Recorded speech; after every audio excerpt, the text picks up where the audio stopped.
2017 was overflowing with cinematic gold, so much in fact that I couldn't narrow down my choices for the best of the year down to just 10, so welcome to my countdown of the top 20 greatest films of 2017, but please remember, I live in Australia, so recently praised films such as Lady Bird don't count because they haven't been released in my country yet, and this list is just my opinion. But first, the movies that didn't quite make the list. These are my honourable mentions. First up, Marvel's funniest film to date, Thor Ragnarok, the endlessly charming The Big Sick, the poignant reflection on nostalgia, T2 Trainspotting, the satire of social media obsession, Ingrid Goes West, Boon Song-ho's surreal imaginative satire of capitalism okja, and the engrossing love story, Call Me By Your Name. The Disaster Artist was an hysterical yet heartfelt biopic, Star Wars The Last Jedi had the balls to break the series mold, and Colossal was as funny as it was poignant, whilst The Florida Project explores poverty through the innocent eyes of children, with fascinating results, and the 2017 remake of it combines blood-chilling terror with genuine heart,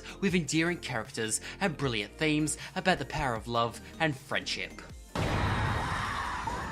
Right, let the countdown commence. Number 20, Dunkirk. Even if its characterization is lacking as an experience that throws you into this conflict, Dunkirk is unmatched, with flawless practical effects, brilliant sound design, and breathtaking set pieces. Number 19, Split. M. Night Shyamalan's greatest film in over a decade, delivering an expertly crafted horror film with great suspense, an engrossing atmosphere, and a jaw-dropping performance by James McAvoy. Number 18, Good Time. A grim yet visually stunning adrenaline-fueled experience about a selfish, morally abhorrent idiot who gets in way over his head.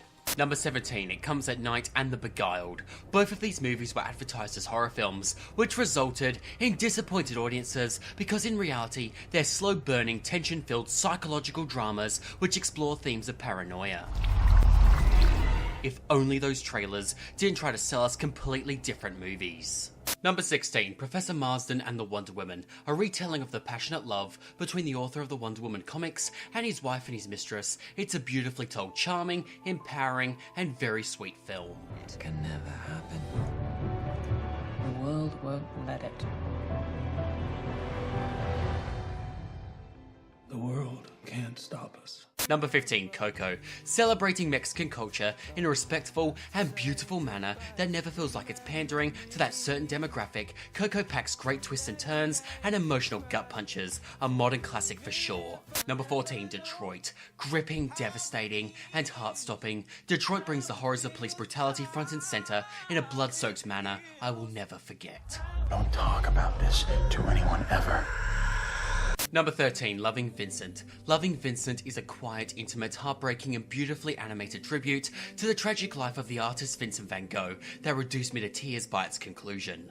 Number 12, Wind River. Taylor Sheridan's unrelentingly grueling, depressing and bleak murder mystery about the suffering of those on Native American reservations, Wind River features harrowing acts of violence, riveting set pieces, and beautiful cinematography. Number 11, War for the Planet of the Apes. The climax of possibly the greatest trilogy of all time that might have jaw-dropping special effects, but it doesn't use them for overblown action set pieces, instead creating a quiet, somber character piece, resulting in one of the most moving and powerful blockbusters of the year.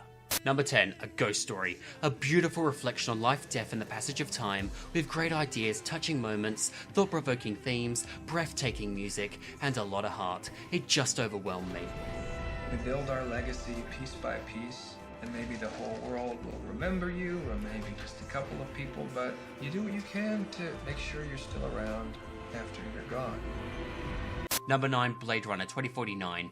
This is the most beautiful looking movie I've ever seen, with mouth-watering cinematography and jaw-dropping imagery. Couple that with a riveting mystery and one of the best characters of the year in Agent K, someone who subverts the chosen one narrative in such an ingeniously clever way, and you have one of the best films of the year. Number 8, Paddington 2. A charming, heartwarming, and wholesome family film with not a single cynical bone in its body. Number 7, Raw. A wonderfully unique, blood-soaked, graphic coming-of-age tale with the best soundtrack of the year. Number 6, Logan. A violent, gruesome, depressing, and heartbreaking send-off to Hugh Jackman, Logan was one of the year's most daring films, sending its beloved characters to incredibly dark places, then killing them unceremoniously. It was a huge risk, and it paid off. Number 5. The Killing of a Sacred Deer. The Killing of a Sacred Deer is a relentlessly grim, hopeless, depressing endeavour with a twisted moral compass that left me deeply disturbed. Number 4. Baby Driver. Edgar Wright's Baby Driver is an electrifying, meticulously crafted masterpiece which is edited to perfection with some of the best action set pieces of the year set to some of the best music of the year. Number 3. Mother. Mother is a grandly conceived metaphor for God's relationship with his creations that beats your psyche to a bloody pulp as it pushes the boundaries of just what an audience can possibly withstand over the course of its perfectly paced 2-hour runtime. Adventurous, daring, gruesome, nihilistic, and unbelievably mean-spirited and cruel, Mother took more risks than any other film in 2017 and it ultimately paid the price. Number 2. Wonder Woman. A powerful piece of cinema which celebrates heroism with a flawless performance by Gal Gadot, and the sequence in No Man's Land is so heroic and so full of hope and so full of optimism that it's destined to become iconic in the coming years. You will soon find out. And at number 1, Get Out. Jordan Peele's breathtaking directorial debut explores the horror that is race relations in 2017. It's impeccably cast, it's genuinely horrifying, the script sparkles with wit and intelligence, and it provides flawless social commentary, making it a vitally important part of the world we're currently living in.